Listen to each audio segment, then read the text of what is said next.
Let's talk about some other big-time games in Week 8. Aaron Rodgers says it's not a revenge game. I give you the floor, sir.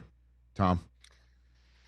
A revenge game might not be exactly the way that you would script it because, quite frankly, Aaron Rodgers, he wasn't traded away against his will. He was a willing participant for several years in wanting to leave Green Bay prior to the draft week deal that sent him to the Jets. Aaron's a remarkably talented player. He's obviously a very unique human being. He has a habit, and we've seen this publicly based on his appearance on certain shows, to say exactly what is on his mind and to complain about various things. Sometimes that can get weighty for an organization, but it did not, disrupt his ability to work with Matt LaFleur and win a couple of MVPs, with that group. It came to a point he felt like from the Jordan Love, the trade up to get Jordan Love and taking him in the draft, that from that point on, he had been kind of disrespected. That's where you started to hear different things. They ultimately tried to appease him by giving him a new contract before ultimately, he did not perform well in 2022. The time was right for everybody. The time was right for Jordan Love to go play. The time was right for Aaron, who wanted to continue playing, to go and do that in a different place. Is this game going to matter more to Aaron Rodgers? I'm not inside his head, but my short answer would be, Rich, absolutely. Aaron Rodgers is going to want to go out and play well against the Packers, show the organization that he's still got it.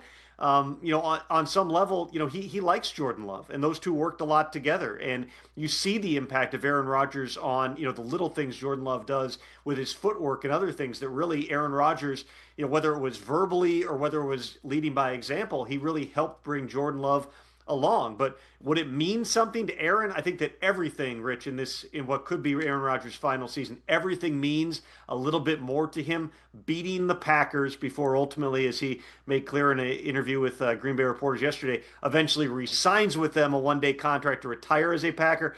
Absolutely, that's something that he would remember a lot more than your average game. Is Josh Jacobs going to go in this game? He's always questionable, and then he runs for 90 touchdowns. So, is there any concern on this or what?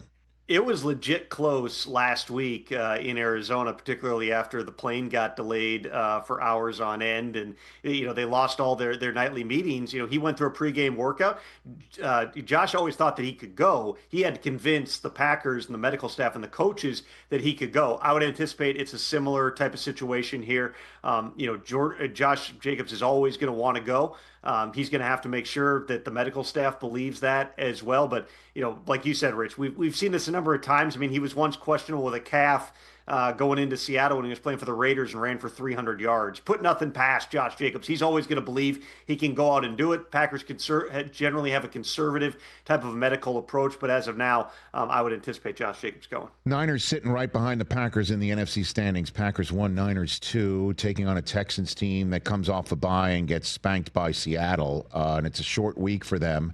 Couple guys in this game. It's another Brock Purdy going to go. Is it Mac Jones instead? And then Nico Collins is not practiced with a concussion that he had knocked him out of that game all week. What do you got for me on this big one in Houston, Tom? It seems like Mac Jones is going to be the one to go. Kyle Shanahan said at the start of the week it would be a stretch for Brock Purdy to be out there. Mm-hmm. They still haven't had Brock Purdy practice in full one time since he initially suffered the injury, and then obviously came back in week 4 and had the setback here. Until you see him fully participating in practice, you can assume that it's going to be Mac Jones. Kind of the philosophy and the way that the 49ers have approached that is you give the reps to the guy that you think is going to be starting. Mac's been dealing with an oblique and a knee, but he's been fully participating in practice. So it seems like as much as there was hope for Brock Purdy, and eventually does he get the J.J. McCarthy treatment and suit up and be the number 3 quarterback, at least in the short term. We'll see about that, but it certainly seems like this is going to be Mac Jones. As for Nico Collins, there's a procedure. Obviously, there's a 5-step concussion protocol that he has to clear.